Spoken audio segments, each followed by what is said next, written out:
नमस्कार दोस्तों, 7 मार्च के मुख्य समाचार में आपका स्वागत है, जिसमें सबसे पहली और बड़ी खबर में आपको बताएंगे कि किसान संगठनों का बड़ा दावा, दिल्ली में धरना देने के लिए पंजाब से आ रही हैं 40,000 महिलाएं। दूसरी बड़ी खबर में जिक्र होगा कि किसानों के आगे झुकी मोदी सरकार, किसानों की हुई बड़ी जीत। किसान आंदोलन पर कृषि मंत्री नरेंद्र सिंह तोमर का बयान, कहा 3 कृषि कानूनों में संशोधन के लिए हैं तैयार। और तीसरी बड़ी खबर में जिक्र होगा कि कोरोना के नाम पर निकाला जा रहा है रेल यात्रियों का तेल। जी हाँ दोस्तों, बहुत ज्यादा बढ़ गए हैं ट्रेन यात्रियों के लिए किराया। दोस्तों, हर एक खबर की गहराई में आपको ले जाएंगे, लेकिन उससे पहले अगर आप भी देश के किसानों के साथ खड़े हैं तो आप अभी इस वीडियो को लाइक कीजिए और इस लाल बटन को दबा के चैनल को फ्री में सब्सक्राइब करके घंटी बजाकर कमेंट में लिखिए जय हिंद। दोस्तों, रुक करते हैं तमाम बड़ी खबरों की तरफ। किसान संगठनों का दावा, दिल्ली में धरना देने के लिए पंजाब से आ रही 40,000 महिलाएं। जी हां दोस्तों, केंद्र सरकार की ओर से लाए गए कृषि कानूनों के खिलाफ किसानों के आंदोलन को 100 दिन से अधिक हो गए हैं। इस दौरान किसान अपनी मांगों को लेकर दिल्ली की सीमा पर डटे हुए हैं। इस बीच किसान संगठनों ने दावा किया है कि 8 मार्च को अंतर्राष्ट्रीय महिला दिवस पर होने वाले विरोध प्रदर्शन में हिस्सा लेने के लिए पंजाब के विभिन्न इलाकों से करीब 40,000 महिलाएं दिल्ली आ रही हैं। किसान संगठनों का दावा है कि इनमें से अधिकांश महिलाएं रविवार को ही सुबह दिल्ली कूच करेंगी। किसान आंदोलन के लिए समर्थन जुटाने के लिए पंजाब के कुछ जिलों में ट्रैक्टर रैली भी निकाली गई। इंडियन एक्सप्रेस की रिपोर्ट के अनुसार पंजाब के बरलाना में कई ट्रैक्टर महिला द्वारा चलाए गए, वहीं बठिंडा में पुरुष और महिलाएं दोनों ने ट्रैक्टर चलाए। भारतीय किसान यूनियन की महिला इकाई की राज्य कमेटी सदस्य बलबीर कौर ने बताया, कई महिलाएं अपने बच्चों की आगामी परीक्षाओं को लेकर व्यस्त हैं। इनमें से अधिकांश महिलाएं 9 मार्च को पंजाब वापस आ जाएंगी, जबकि कुछ वहीं रुकेंगी। रविवार सुबह इसमें मनसा की सैकड़ों महिलाएं शामिल होंगी। सभी किसान संगठनों में सबसे बड़ी महिला इकाई भारतीय किसान यूनियन की है। इसके महासचिव ने कहा, पंजाब से महिलाएं 500 बसों, 600 मिली बसों, 115 ट्रकों और 200 छोटे वाहनों से रविवार सुबह दिल्ली कूच करेंगी। हजारों महिलाएं टिकरी बॉर्डर पर पहुंचकर महिला दिवस समारोह मनाएंगी। इससे पहले किसान नेता राकेश टिकैत ने कहा है कि जब तक 3 नए कृषि कानून रद्द नहीं हो जाते, तब तक उनका आंदोलन जारी रहेगा। टिकैत ने शनिवार को कहा कि किसानों की मांग है कि तीनों कृषि कानून पूरी तरह से वापस लिए जाएं और जब तक सरकार उनकी मांगे नहीं मानती, तब तक आंदोलन जारी रहेगा। उन्होंने इस मौके पर ट्रैक्टर रैली को रवाना किया। उन्होंने बताया कि यह रैली उत्तर प्रदेश और उत्तराखंड के जिलों में जाएगी और 27 मार्च को गाजीपुर में किसानों के प्रदर्शन स्थल पर पहुंचेगी। रुख करते हैं अगली खबर की तरफ। किसान आंदोलन पर कृषि मंत्री नरेंद्र सिंह तोमर का बड़ा बयान, कहा हम 3 कृषि कानूनों में संशोधन के लिए तैयार हैं। जी हां दोस्तों, केंद्रीय कृषि मंत्री नरेंद्र सिंह तोमर ने कहा है कि हमारी सरकार 3 कृषि कानून में संशोधन करने के लिए तैयार है। कृषि मंत्री नरेंद्र सिंह तोमर ने यह बयान शनिवार को किसान आंदोलन के 100 दिन पूरे होने पर दिया। दिल्ली की अलग अलग सीमाओं पर 3 नए कृषि कानून के खिलाफ किसान आंदोलन के 100 दिन 6 मार्च को पूरे हो गए। 3 नए कृषि कानूनों के खिलाफ विरोध प्रदर्शन के 100 दिन पूरे होने पर शनिवार को हरियाणा में 6 लेन वाले कुंडली मानेसर पलवल एक्सप्रेसवे पर किसानों ने नाकाबंदी की। किसानों की मांग है कि सरकार 3 नए कृषि कानूनों को रद्द कर दे। एग्रीगेशन के 5वें राष्ट्रीय सम्मेलन को संबोधित करते हुए कृषि मंत्री नरेंद्र सिंह तोमर ने कहा, केंद्र की सरकार प्रदर्शनकारी किसानों की भावनाओं का सम्मान करने के लिए इन कानूनों में संशोधन करने के लिए तैयार है। साथ ही उन्होंने ये भी कहा कि सरकार के संशोधन वाले इस प्रस्ताव का ये मतलब नहीं है कि इन सुधार कृषि कानूनों में कोई कमी थी। हमारी सरकार पर किसानों की भावनाओं को सम्मान करती है। कृषि मंत्री नरेंद्र सिंह तोमर ने पिछले महीने फरवरी में भी राज्यसभा में ही यह बयान दिया था। कृषि मंत्री नरेंद्र सिंह तोमर ने कहा, पिछले साल 2020 के सितंबर में संसद द्वारा पारित 3 कानून किसानों को बाजार में अधिक कीमत दिलाने में मदद करेगा। केंद्रीय मंत्री ने कहा कि ये कानून कृषि क्षेत्र में निवेश को भी बढ़ावा देने वाला है, लेकिन कोई भी इस बात पर तैयार नहीं है। ये विरोध किसानों के हित में नहीं हो सकता है। रुख करते हैं अगली खबर की तरफ। कोरोना के नाम पर निकाला जा रहा रेल यात्रियों का तेल, पैसेंजर ट्रेन में किराया एक्सप्रेस वाला, दलील भीड़ रोकने की। जी हां दोस्तों, कोरोना संकट में अर्श से फर्श पर गिरे रेलवे ने अपने नुकसान की भरपाई के लिए आम आदमी को निचोड़ना शुरू कर दिया है। कोरोना काल के नाम पर रेलवे यात्रियों का तेल निकालने से भी बाज नहीं आ रहा है। आमदनी घटने के बीच महंगाई पहले से ही मुंह बाए खड़ी है। अब रेलवे ने पैसेंजर ट्रेनों में यात्री किराए में 3 गुना तक बढ़ोतरी कर दी है। रेलवे की दलील है कि कोरोना संकट के मद्देनजर ही यह फैसला लिया गया है। तर्क है कि किराया ज्यादा होगा तो कम लोग सफर के लिए निकलेंगे। कोरोना संकट सभी के लिए ना भूलने वाली विपदा रही, लेकिन अर्थव्यवस्था को जो इसने चोड़ दी, उसकी गूंज लंबे समय तक सुनाई देती रहेगी। रेलवे की यात्री राजस्व में भारी कमी आई है। 2019 में रेलवे ने यात्री राजस्व से 53,000 करोड़ रुपए अर्जित किए थे। 2020 दिसंबर तक यात्री किराए से लगभग 4,600 करोड़ ही राजस्व आ सका था। एक अनुमान है कि पिछले वित्तीय वर्ष के समाप्त होने तक भी इसमें लगभग 70% का घाटा हुआ। इससे उबरने के लिए रेलवे ने अनूठा तरीका इजाद किया। रेलवे ने कम दूरी के सफर पर किराया बढ़ा दिया। अब कम दूरी की यात्रा वाली ट्रेनों को मेल एक्सप्रेस के तौर पर चलाया जा रहा है। इस फैसले से लोकल यात्रियों की जेब पर 2 से 3 गुना तक असर पड़ेगा, जबकि सुविधा उन्हें पैसेंजर ट्रेन की ही मिलेगी। धीरे धीरे रेलवे पैसेंजर सेवा को बहाल करना शुरू कर दिया गया है। पूर्व मध्य रेलवे ने 8 मार्च से 13 जोड़ी यानी 26 मेमू पैसेंजर स्पेशल ट्रेन चलाने की घोषणा की है। CPRO राजेश कुमार का कहना है कि इन ट्रेनों का किराया मेल एक्सप्रेस के बराबर रखा गया है। इससे ट्रेनों में यात्रियों की अतिरिक्त भीड़ देखने को नहीं मिलेगी। रेलवे का कहना है कि अभी कोरोना प्रोटोकॉल के चलते यात्री ट्रेनों का नियमित परिचालन नहीं हो पा रहा, यात्री भी कम ही निकल रहे हैं। यात्री राजस्व में धीरे धीरे बढ़ोतरी होगी और उसे कोरोना काल से पहले की स्थिति में आने में समय लगेगा। ऐसे में माल भाड़ा राजस्व रेलवे का घाटा पूरा करने का काम करेगा। इसके लिए रेलवे ने इस साल अपने माल ढुलाई में उन तमाम चीजों को भी शामिल किया है जो अभी तक उसके दायरे से बाहर थी। अब DFC पर परिचालन से उसे कई अन्य क्षेत्रों की माल ढुलाई में मौका मिलेगा। ऐसे में उसके माल भाड़ा राजस्व में बड़ी बढ़ोतरी देखने को मिल सकेगी। रुख करते हैं अगली खबर की तरफ। किसानों के लिए MSP की मांग करते हुए राहुल गांधी का सरकार पर वार, जीविका अधिकार है, उपकार नहीं। जी हां दोस्तों, कृषि कानूनों समेत किसानों के मुद्दे को लेकर सरकार और विपक्ष के बीच तीखी बयानबाजी जारी है। खासकर मुख्य विपक्षी पार्टी कांग्रेस सरकार को कृषि कानून से लेकर न्यूनतम समर्थन मूल्य के मुद्दे पर घेरने की कोशिशों में लगी हुई है। कांग्रेस के पूर्व अध्यक्ष और वायनाड से सांसद राहुल गांधी ने एक बार सरकार पर हमला बोला। राहुल गांधी ने किसानों के लिए न्यूनतम समर्थन मूल्य की मांग करते हुए सरकार पर तंज कसा। राहुल गांधी ने रविवार को किसानों को MSP देने की मांग करते हुए लिखा, जीविका अधिकार है, उपकार नहीं। इससे पहले उन्होंने शनिवार को किसान का मुद्दा उठाते हुए कहा, देश की सीमा पर जान बिछाते हैं जिनके बेटे, उनके लिए कीलें बिछाई हैं दिल्ली की सीमा पर। अन्नदाता मांगे अधिकार, सरकार करे अत्याचार। उधर केंद्रीय कृषि मंत्री नरेंद्र सिंह तोमर ने कृषि कानून की आलोचना करने को लेकर विपक्ष पर एक बार फिर निशाना साधा। उन्होंने शनिवार को कहा, ऐसा लग रहा है कि जो लोग इस कानून का विरोध कर रहे हैं वो इसके बारे में बारीकी से जानकारी नहीं जुटा रहे हैं। मोदी सरकार किसानों के कल्याण के लिए प्रतिबद्ध है, हम संशोधन करने के लिए तैयार हैं, लेकिन आप इसे त्रुटिपूर्ण ना कहें, क्योंकि कोई भी इस बारे में सकारात्मक जवाब देने की स्थिति में नहीं है कि इस कानून में कमी क्या है। रुख करते हैं अगली खबर की तरफ। तमिलनाडु विधानसभा चुनाव, DMK ने तय किया सीट शेयरिंग फॉर्मूला, 25 सीटों पर लड़ेगी कांग्रेस। जी हां दोस्तों, आखिरकार लंबी खींचतान के बाद द्रविड़ मुन्नेत्रम कड़गम और कांग्रेस के बीच सीटों के बंटवारे को लेकर बात बन गई है। इस बार तमिलनाडु में विधानसभा चुनाव में कांग्रेस 25 सीटों पर चुनाव लड़ेगी। शनिवार देर रात DMK चीफ MK स्टालिन के घर पर बैठक में गठबंधन को लेकर आखिरी फैसला लिया गया। इस बैठक में तमिलनाडु, पुडुचेरी और गोवा के कांग्रेस प्रभारी दिनेश गुंडू राव और तमिलनाडु कांग्रेस के अध्यक्ष KS अलागिरी भी मौजूद थे। DMK ने कांग्रेस को कन्याकुमारी की लोकसभा सीट भी देने का फैसला किया है। यहां उपचुनाव होने हैं। H वसंत कुमार के निधन के बाद ये सीट खाली हो गई है। बता दें कि बीजेपी ने इस सीट के लिए पूर्व केंद्रीय मंत्री पोन राधाकृष्णन को अपना उम्मीदवार बनाया है। उधर पूर्व वित्त मंत्री P चिदंबरम के बेटे कार्ति ने भी इस सीट से चुनाव लड़ने की इच्छा जताई है। उन्होंने इसके लिए अर्जी प्रियंका गांधी को भेजी है। 2016 के विधानसभा चुनावों में कांग्रेस 41 सीटों पर चुनाव लड़ी थी, जहां उन्हें 8 सीटों पर जीत मिली थी। इस बार कांग्रेस 30 सीटों की मांग कर रही थी, लेकिन DMK से बात नहीं बनी। कांग्रेस तमिलनाडु प्रभारी दिनेश गुंडू राव ने कहा, इस बार हमारा गठबंधन शानदार प्रदर्शन करेगी, हम भाजपा को एक कड़ा संदेश देंगे। बता दें कि इससे पहले कांग्रेस और DMK के बीच सीटों को लेकर जबरदस्त खींचतान चल रही थी। 2 दिन पहले KS अलागिरी ने कहा था कि DMK के बर्ताव को लेकर वो अपमानित महसूस कर रहे हैं। कहा जा रहा है कि DMK ने कांग्रेस के सीनियर नेताओं के साथ जिस तरह का व्यवहार किया, उसे देखकर अलागिरी बेहद नाराज हैं। कांग्रेस के कार्यकारी सदस्य को संबोधित करते हुए उनकी आंखों में आंसू भी आ गए थे। रुख करते हैं अगली खबर की तरफ। किसान आंदोलन के 100 दिन पर कांग्रेस बोली, 255 मौतों के बाद भी PM के फोन का इंतजार। जी हां दोस्तों, दिल्ली के बॉर्डर पर किसानों का आंदोलन जारी है। किसान आंदोलन को 100 दिन पूरे हो चुके हैं। इसे लेकर कांग्रेस नेता पवन खेड़ा ने कहा कि 100 दिन के आंदोलन में 255 मौत हुई, एक दिन में 2 से भी अधिक, लेकिन किसी ने PM मोदी, किसी मंत्री के मुंह से कोई संवेदना का एक शब्द भी नहीं सुना होगा। हमने भी नहीं सुना। किसानों का अपमान किया गया, उनके आंसुओं तक की हंसी उड़ाई गई। ना जाने कितने किसान अभी भी दिल्ली के बॉर्डर पर सरकार के उस फोन का इंतजार कर रहे हैं जिस फोन के लिए PM मोदी ने स्वयं उनसे वादा किया था।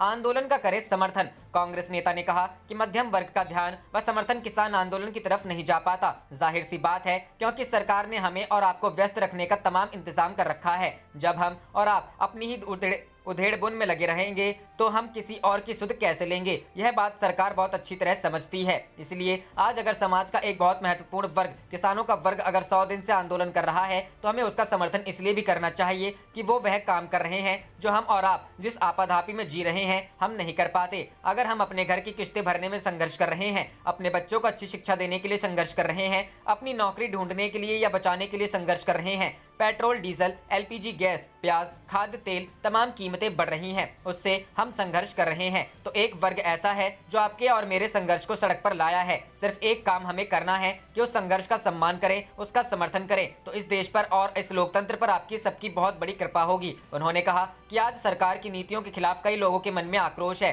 अलग अलग वर्ग हैं, व्यापारी वर्ग है, महिला सुरक्षा को लेकर हम आंदोलित हैं, लेकिन कुछ नहीं कर पा रहे हैं, क्योंकि जैसा कि कहा हम आपाधापी में लगे हुए हैं। तो कम से कम संवेदना तो है आपके मन में, हम सबके मन में पीड़ा भी है। हाँ, अभाव है तो समय का, तो किसी एक वर्ग ने वो समय निकाला है। सरकार के कानों पर जू नहीं रेंग रही, वो हम सब देख रहे हैं। टिकरी बॉर्डर हो, सिंगू बॉर्डर हो, गाजीपुर हो, शाहजहांपुर हो, सब जगह एक वर्ग बैठा है, अड़िग है और संघर्ष कर रहा है। उसको कोई फर्क नहीं पड़ रहा है उसके खिलाफ क्या षड्यंत्र रचे जा रहे हैं, कैसे उसका अपमान करने की चेष्टा की जा रही है, वो फिर भी वहीं डटे हुए हैं। रुक करते हैं अगली खबर की तरफ। सिंगू बॉर्डर पर बना कच्चा घर दिखाकर बोले राकेश टिकैत, हाईवे पर गांव बसाएंगे। जी हां दोस्तों, किसान आंदोलन को 100 दिन से ज्यादा का वक्त बीत चुका है। पिछले साल नवंबर से किसान दिल्ली की सीमाओं पर डेरा डाले हुए हैं। नवंबर से मार्च आ गया है, लेकिन कृषि कानूनों को लेकर गतिरोध अभी तक खत्म नहीं हुआ है। गतिरोध फिलहाल खत्म होते नजर भी नहीं आ रहा है, क्योंकि सरकार और किसानों के बीच बातचीत भी नहीं हो रही है। इस बीच किसान नेता रैलियों और महापंचायतों के जरिए आंदोलन के लिए समर्थन जुटा रहे हैं। वहीं सरकार का ध्यान भी अब आगामी 5 राज्यों में चुनाव की तरफ मुड़ गया है। इतना वक्त बीतने के बाद भी किसानों की वही मांग है जो नवंबर में थी, कि सरकार तीनों कृषि कानूनों को वापस ले। इस मुद्दे पर किसान नेता राकेश टिकैत से बातचीत में जब पत्रकार ने पूछा कि गर्मियां आने वाली हैं और आपने ये कच्चे मकान बनाने शुरू कर दिए हैं, किसान नेता राकेश टिकैत ने कहा कि बदलते मौसम को देखते हुए हमने ये तैयारी की है। किसान अब इन कच्चे मकानों में रहेंगे और खुद को गर्मी से बचाएंगे। टिकैत ने कहा कि इस कच्चे मकान में मिट्टी की दीवारें बनाएंगे जिससे कि ठंडक रहे। पत्रकार ने पूछा कि क्या बसाने आए हैं, तो टिकैत ने इसके जवाब में हामी भरी।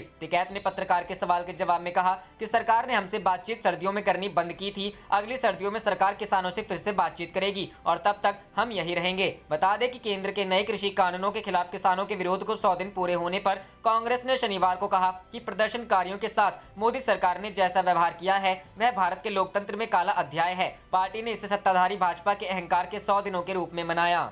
रुक करते हैं अगली खबर की तरफ। महाराष्ट्र, मार्च के पहले हफ्ते में 50,000 से ज्यादा कोरोना के मामले, फिर लग सकता है लॉकडाउन। जी हां दोस्तों, महाराष्ट्र में एक बार फिर कोरोना वायरस के मामलों में तेजी देखने को मिल रही है। फरवरी के मध्य से महाराष्ट्र में कोविड-19 के दैनिक मामलों में बढ़ोतरी हो रही है। पिछले एक हफ्ते में राज्य में औसतन दैनिक मामले 7,000 के आसपास आ रहे हैं। हालांकि 1 मार्च को राज्य में थोड़ी राहत दिखी और उस दिन 6,397 नए मामले सामने आए थे। 28 फरवरी से लेकर 5 मार्च के बीच कोरोना के 51,612 नए मामले सामने आए। 28 फरवरी को महाराष्ट्र में एक दिन में 8,283 नए मामले सामने आए थे। हालांकि 1 मार्च को दैनिक मामलों में थोड़ी गिरावट दिखी और उस दिन 6,397 नए मामले सामने आए थे, जबकि 2 मार्च को मामलों में बढ़ोतरी हुई और उस दिन 7,863 नए मामले सामने आए। इसके अलावा 3 मार्च को 9,855 नए मामले और 4 मार्च को 8,998 नए मामले सामने आए। बता दें कि 17 अक्टूबर 2020 को महाराष्ट्र में एक दिन में 10,259 सबसे ज्यादा मामले दर्ज किए गए थे। वहीं महाराष्ट्र की राजधानी मुंबई में भी कोरोना के मामलों में बढ़ोतरी देखी जा रही है।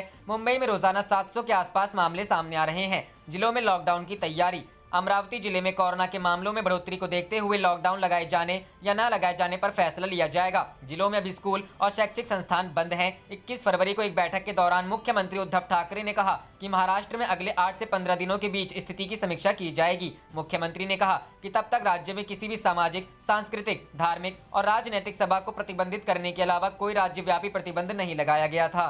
रुक करते हैं अगली खबर की तरफ। उत्तराखंड में सियासी हलचल तेज, बढ़ सकती है सीएम त्रिवेंद्र सिंह रावत की मुसीबत। जी हां दोस्तों, उत्तराखंड में सियासी हलचल अचानक तब बढ़ गई जब बीजेपी ने केंद्र से 2 पर्यवेक्षकों को उत्तराखंड भेजा। उत्तराखंड बीजेपी में काफी वक्त से सीएम त्रिवेंद्र सिंह रावत को लेकर नाराजगी चर्चा हो रही है। अब केंद्र से भेजे गए पर्यवेक्षक उत्तराखंड में स्थिति का जायजा ले रहे हैं और वह अपनी रिपोर्ट केंद्रीय नेतृत्व को सौंपेंगे। सूत्रों के मुताबिक उसके बाद फैसला लिया जा सकता है कि उत्तराखंड में चुनाव से पहले क्या कोई बड़ा बदलाव होगा या नहीं। विधायकों ने की थी राष्ट्रीय अध्यक्ष से शिकायत। उत्तराखंड में बीजेपी के कई विधायकों ने कुछ महीने पहले दिल्ली आकर राष्ट्रीय अध्यक्ष जेपी नड्डा से मुलाकात की थी। उन्होंने यह डर भी जाहिर किया कि अगर मौजूदा स्थिति में चुनाव हुए तो बीजेपी की मुश्किल बढ़ सकती है। कई विधायक खुलकर अफसरों की शिकायत भी कर चुके हैं कि अफसर काम नहीं कर रहे और चुनाव में वह जनता के सामने कैसे जाएंगे। बीजेपी की बढ़ सकती है मुश्किलें। सूत्रों के मुताबिक उत्तराखंड बीजेपी के कई लोग केंद्रीय नेतृत्व के सामने यह साफ कह चुके हैं कि बिना बदलाव किए चुनाव में बीजेपी की मुश्किल बढ़ सकती है, जिसका फायदा कांग्रेस उठा सकती है। बीजेपी के एक पदाधिकारी ने नाम न लिखने की शर्त पर कहा कि अगर मौजूदा सीएम के नेतृत्व में चुनाव में उतरते हैं तो मुश्किल हो सकती है। रुख करते हैं अगली खबर की तरफ। केजरीवाल के बाद कल प्रियंका गांधी करेंगी किसानों की महापंचायत। जी हां दोस्तों, कृषि कानून के विरोध में 7 मार्च यानी रविवार को कांग्रेस की राष्ट्रीय महासचिव प्रियंका गांधी वाड्रा मेरठ में किसानों की महापंचायत में शामिल होंगी। मेरठ में किसान महापंचायत को लेकर कांग्रेस के कार्यकर्ताओं ने तैयारियां पूरी कर ली हैं। पश्चिमी उत्तर प्रदेश में कई किसान महापंचायत कर चुकी प्रियंका गांधी अब मेरठ में भी राजनीतिक जमीन तलाश रही हैं। गौरतलब है कि पश्चिमी उत्तर प्रदेश में महापंचायतों का दौर जारी है। पश्चिमी यूपी में प्रियंका की ये 5वीं महापंचायत होगी। इससे पहले अलीगढ़ के टप्पल में समाजवादी पार्टी के राष्ट्रीय अध्यक्ष अखिलेश यादव ने किसान महापंचायत में बीजेपी पर जमकर हमला बोला। सपा प्रमुख ने कहा कि सत्ता के लालच में दिल्ली में बैठे शासक अंधे और बहरे हो गए हैं। न उन्हें अब लाखों किसानों का दर्द दिखता है और न ही महिलाओं की तकलीफ। पूर्व सीएम अखिलेश यादव ने कहा कि पुरानी कहावत है, अंधेर नगरी चौपट राजा। अब यूपी में यह पूरी तरह से सच साबित हो रही है। उधर आम आदमी पार्टी के राष्ट्रीय संयोजक और दिल्ली के मुख्यमंत्री अरविंद केजरीवाल किसान महापंचायत को संबोधित करने पहुंचे थे। किसानों को संबोधित करते हुए उन्होंने कहा कि हमारा किसान देशद्रोही नहीं हो सकता और किसानों के लिए कृषि कानून डेथ वारंट के समान है। केजरीवाल ने अपने संबोधन के दौरान कहा, आज अपने देश का किसान बहुत ज्यादा पीड़ा में है। किसान भाई परिवार समेत 95 दिनों से कड़कड़ाती ठंड में दिल्ली के बॉर्डर पर धरने पर बैठा है। 250 से ज्यादा किसान भाइयों की शहादत हो चुकी है, लेकिन सरकार के कान पर जूं नहीं रेंग रही है। उन्होंने कहा कि सभी पार्टी की सरकारों ने 70 सालों किसानों को धोखा दिया है। रुख करते हैं अगली खबर की तरफ। किसानों ने दिल्ली के सभी बॉर्डर को किया जाम। आंदोलन के 100 दिन पूरे होने पर मना रहे हैं काला दिवस। जी हां दोस्तों, कृषि कानूनों के खिलाफ विरोध प्रदर्शन कर रहे किसानों ने कुंडली में एक्सप्रेसवे जाम कर दिया है। किसानों ने आज सुबह 11 बजे से शाम 4 बजे तक कुंडली मानेसर पलवल एक्सप्रेसवे को जाम करने की घोषणा की है। दरअसल नए कृषि कानून के खिलाफ किसानों के प्रदर्शन का आज 100 दिन पूरे हो गए हैं। अभी भी देश भर के किसान बड़ी तादाद में देश की राजधानी दिल्ली में डेरा जमाए हुए हैं। 100 पूरे होने को लेकर किसान आज इसे काला दिवस के रूप में मनाने की घोषणा की है। वहीं कुंडली मानेसर पलवल एक्सप्रेसवे को 5 घंटे तक जाम कर दिया गया है। केंद्र और किसानों के बीच इस दौरान करीब 10 दौर की बातचीत हुई है, लेकिन ये बेनतीजा रहा है। भारतीय किसान यूनियन के राष्ट्रीय उपाध्यक्ष राजेश चौहान ने कहा, सोई सरकार को जगाने का हमारे पास यही रास्ता बचा है। दिल्ली के चारों तरफ जो बॉर्डर हैं, उन्हें हमें सुबह 11 बजे से शाम 4 बजे तक जाम करेंगे। ये अहिंसक होगा। किसान केंद्र द्वारा लाए गए नए कृषि कानूनों को रद्द करने की मांग कर रही है, जबकि केंद्र सरकार इससे पीछे हटने से सीधे तौर पर इंतजार कर चुकी है। मोदी सरकार का कहना है कि वो इन कानूनों में संशोधन को तैयार हैं। किसान के साथ साथ विपक्ष इसे काला कानून बता रहे हैं। किसानों का आरोप है कि इस कानून के बाद उसकी जमीन कॉर्पोरेट सेक्टर के साथ हाथ चली जाएगी और उन्हें अपनी फसलों की सही कीमत नहीं मिल पाएगी। किसान नेता राकेश टिकैत ने आंदोलन के 100 दिन पूरे होने पर केंद्र सरकार और कृषि कानूनों पर निशाना साधा। अपने ट्वीट के जरिए टिकैत ने लिखा, इस तरह के कानून आ रहे हैं कि अब खुला दूध नहीं बिकेगा। पहले कंपनी को बेचो, फिर वो पैकेट में बेचेगी। गाँव से जाएगा 20-30 रुपए किलो और जनता को मिलेगा 80 से 90 रुपए किलो। गौरतलब है कि हरियाणा, पंजाब समेत अन्य राज्यों के किसान प्रदर्शन कर रहे हैं। हरियाणा की खाप पंचायत किसानों के साथ है। बीते दिनों पंचायत ने 100 रुपए किलो दूध बेचने का ऐलान किया था।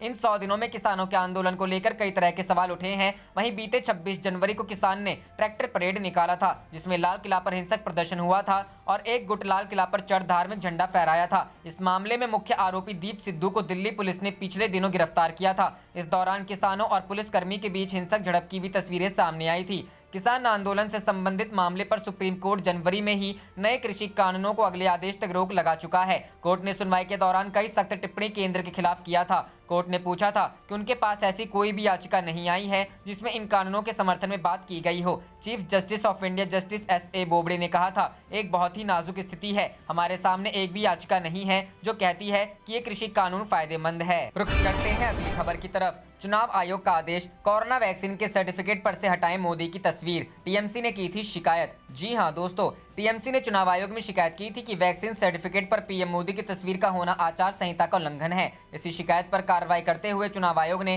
स्वास्थ्य मंत्रालय से कहा है कि वह चुनावी नियमों का पालन करे। चुनाव आयोग ने केंद्रीय स्वास्थ्य मंत्रालय से यह सुनिश्चित करने के लिए कहा है कि प्रधानमंत्री नरेंद्र मोदी की तस्वीर को उन 4 राज्यों और एक केंद्र शासित प्रदेश में होने वाले कोविड-19 टीकाकरण प्रमाण पत्रों से हटा दिया जाए, जहां इस साल चुनाव होने वाले हैं। मामले से परिचित लोगों ने शुक्रवार को यह जानकारी दी। चुनाव आयोग ने कहा कि तस्वीरें आचार संहिता का उल्लंघन करती है। साथ ही चुनाव आयोग ने स्वास्थ्य मंत्रालय को यह भी बताया कि आदर्श आचार संहिता का स्तर 1 स्तर को सुनिश्चित करना है, यह अनुचित प्रकार के रूप में गिना जा सकता है। चुनाव आयोग ने तृणमूल कांग्रेस के सांसद डेरेक ओब्रायन की शिकायत पर मंत्रालय से जवाब मांगने के कुछ दिनों बाद कहा कि प्रमाण पत्रों के जरिए पीएम अपने पद और शक्तियों का फायदा उठा रहे थे।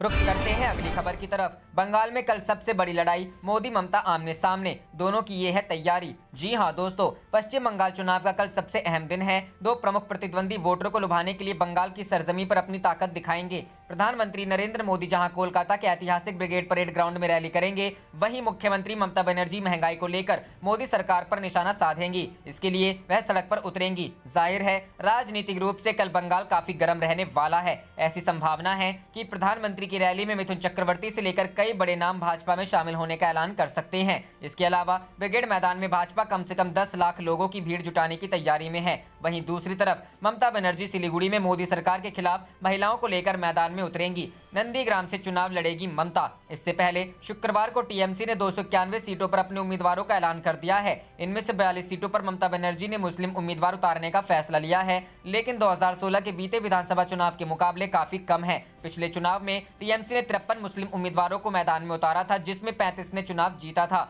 और खुद मुख्यमंत्री ममता बनर्जी ने नंदीग्राम विधानसभा सीट से चुनाव लड़ने की घोषणा की है, जो कि शुभेंदु अधिकारी का गढ़ है। ममता ने प्रधानमंत्री नरेंद्र मोदी की बंगाल में होने वाली रैलियों पर कहा कि वो चाहे 120 रैली कर लें, हम चुनावी जंग के आखिर तक लड़ाई लड़ेंगे। इस बार तृणमूल ने 50 महिलाएं, 42 मुस्लिम उम्मीदवार, 79 अनुसूचित जाति और 17 अनुसूचित जनजाति उम्मीदवार चुनाव लड़ेंगे। रुख करते हैं अगली खबर की तरफ। बंगाल चुनाव 2021, चुनावी घमासान के बीच एकजुटता दिखाने की कोशिश। पेट्रोल प्राइस के विरोध में लेफ्ट के साथ सड़कों पर उतरेगी कांग्रेस और आईएसएफ। जी हां दोस्तों, बंगाल में सियासी पारा चढ़ चुका है। कुछ दिन पहले ही ममता बनर्जी ने पेट्रोल डीजल की बढ़ती कीमतों के खिलाफ अनोखे तरीके से विरोध जताया था। वो इलेक्ट्रिक स्कूटर से नवान पहुंची थी और स्कूटर पर सवार ममता बनर्जी ने गले में तख्ती टांग रखी थी, जिस पर पेट्रोल डीजल के दाम में वृद्धि के खिलाफ नारे लिखे थे। उन्होंने जिस तरह से विरोध जताया था वह पूरे देश में चर्चा का विषय बन गया था। टीएमसी के बाद अब वाम, कांग्रेस और आईएसएफ की गठबंधन पार्टी पेट्रोल और डीजल की बढ़ती कीमतों के प्रतिवाद में सड़क पर उतरने वाली है। ऐसा पहली बार होगा जब तीनों की गठबंधन पार्टी एक साथ विरोध प्रदर्शन करेगी। इस विरोध प्रदर्शन में आईएसएफ के प्रमुख अब्बास सिद्दीकी पीरजादा भी शामिल होंगे। इसके साथ ही यह भी बताया जा रहा है कि ब्रिगेड में सीट को लेकर अधीर और अब्बास में मनमुटाव देखा गया था और अब कयास लगाए जा रहे हैं कि फिर से अब्बास और अधीर इस प्रतिवाद रैली के माध्यम से आमने सामने आएंगे। रुख करते हैं अगली खबर की तरफ। राहुल गांधी का सरकार पर हमला, कहा अन्नदाता मांगे अधिकार, सरकार करे अत्याचार। जी हां दोस्तों, कृषि कानून के विरोध में दिल्ली के बॉर्डर पर चल रहे किसान आंदोलन को आज 100 दिन पूरे हो गए हैं। इतने लंबे समय के बाद भी सरकार और किसान नेताओं के बीच बात बनती दिखाई नहीं दे रही है। किसान आंदोलन के 100 दिन पूरे होने पर कांग्रेस नेता राहुल गांधी ने मोदी सरकार पर बड़ा हमला बोला है। राहुल गांधी ने कहा कि किसान सरकार के अपना अधिकार मांग रहे हैं और सरकार उनके ऊपर अत्याचार कर रही है। कांग्रेस नेता राहुल गांधी ने किसान आंदोलन के समर्थन में केंद्र सरकार पर एक बार फिर हमला किया है। राहुल गांधी ने ट्वीट करते हुए कहा, देश की सीमा पर जान बिछाते हैं जिनके बेटे, उनके लिए कीले बिछाई हैं दिल्ली की सीमा पर। अन्नदाता मांगे अधिकार, सरकार करे अत्याचार। इससे पहले राहुल गांधी ने केंद्र सरकार को चेतावनी भरे लहजे में कहा था कि तीनों कानून तो वापस करने ही होंगे। राहुल ने ट्वीट कर कहा कि बीज बोकर जो धैर्य से फसल का इंतजार करते हैं, महीनों की प्रतीक्षा व खराब मौसम से वे नहीं डरते हैं। रुख करते हैं अगली खबर की तरफ। किसान आंदोलन के 100 दिन, राहुल गांधी बोले